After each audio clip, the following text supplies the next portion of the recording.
दोस्तों नमस्कार, मैं आपका दोस्त मोटिवेशन सूरज वर्मा। मैं जब लोग इसमें फिर से एक छोटी सी प्यारी सी मोटिवेशनल कहानी कर, मेरे दोस्त दूसरों से पहले जरा खुद पर फोकस करें।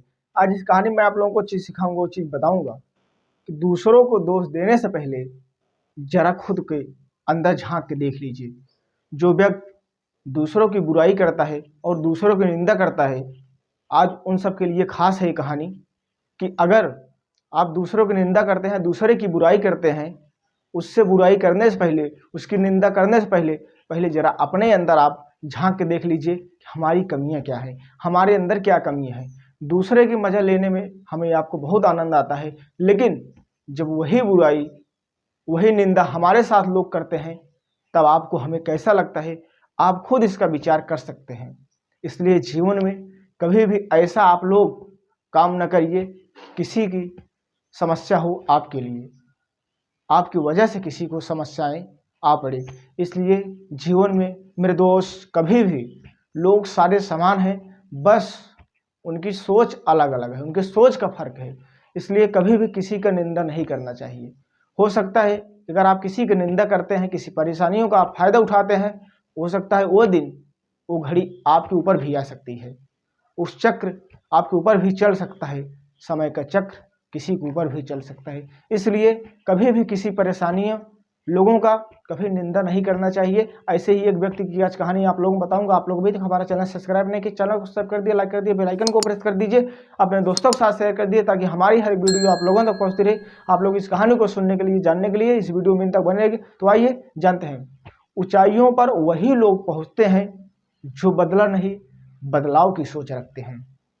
एक बार की बात है, एक व्यक्ति था, उसे लगता था कि मैं बहुत पापी हूं, अपने जीवन में बहुत पाप कर सका हूं। वो किसी का सुनता नहीं था, उसे लगता था कि मैं बहुत पापी हूं। उसे समझ में नहीं आ रहा था कि मैं करूं तो क्या करूं, जो भी काम करता उससे हो नहीं पाता। वो अपने जिंदगी से, जीवन से ऊब चुका था। तो उसके समझ में आया कि मैं किसके पास जाऊं अपने परेशानियों को लेकर, और किससे मैं बताऊं। मेरे दोस्त एक दिन अपने घर से सुबह निकलता है, रास्ते में अपने परेशानियों का हल जानने के लिए वो बाहर से निकलता है, और उसे रास्ते में एक महात्मा जी मिलते हैं, और महात्मा जी को बोलता है, हे महात्मा जी, इस धरती पे, इस संसार में मुझसे बड़ा पापी कोई नहीं है, इसका आप हल मुझे बताइए। महात्मा जी बोलते हैं, आप जाओ और सुबह से शाम तक आप ऐसे व्यक्ति को ढूंढ के लाओ, ऐसे वस्तु को ढूंढ के लाओ जो आपसे ज़्यादा भी पापी हो, जो आपसे ज़्यादा पाप किया हो। वो व्यक्ति महात्मा जी की बात मानता है और वहीं से निकल जाता है। जाते जाते कहीं एक स्थान में पहुंचता है, वहाँ पर एक कुत्ता देखता है। उस कुत्ते को देखता है, सोचता है कि कुत्ता ही हमसे ज़्यादा पापी है। कुत्ते के पास पहुंचता है, और कुत्ता, मेरे दोस्त, एक घर का, ये समझ लीजिए, नौकर की तरह था। कुत्ता रखवाली कर रहा था उस घर का।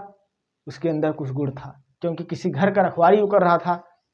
वो व्यक्ति समझ में आया, नहीं ये ठीक नहीं है, क्योंकि किसी घर का रखवाली कर रहा है, मुझसे बड़ा पापी नहीं हो सकता है।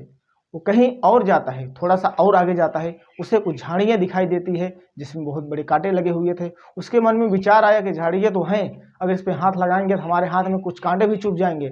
लेकिन फिर उसके मन में विचार आया कि नहीं, इससे बहुत सारे जानवर और पशु पक्षियाँ पानी पीते हैं, और कुछ इससे किसान खेती बाड़ी भी करते हैं, कुछ पानी भी इससे सींचते हैं। तो उसके मन में फिर विचार आया, कुछ उसके समझ में नहीं आया। वहाँ से भी वापस आता है और महात्मा जी से बोलता है कि महात्मा जी, मुझे कोई व्यक्ति ऐसा नहीं दिखा जो मुझसे भी पापी हो।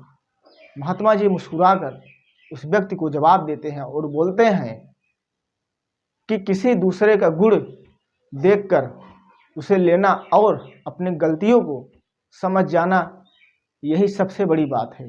अगर ये दो चीज़ आप समझ गए तो जीवन में आपको कभी किसी चीज़ का सामना नहीं करना पड़ेगा। तो जीवन में मेरे दोस्त, अगर किसी गुणवान व्यक्ति का और अपने अंदर गलतियां आप समझ गए तो समझ लीजिए आपको कभी भी किसी चीज़ का समस्या नहीं होना चाहिए। इसलिए तो आप लोग जहाँ रहिए, मस्त रहिए, व्यस्त रहिए। मुझे उम्मीद होगी कि मेरी कहानी, मेरी वीडियो आप लोगों को अच्छी लगी होगी, तो आप लोग हमारे ऊपर अपना प्यार बनाए रहिए।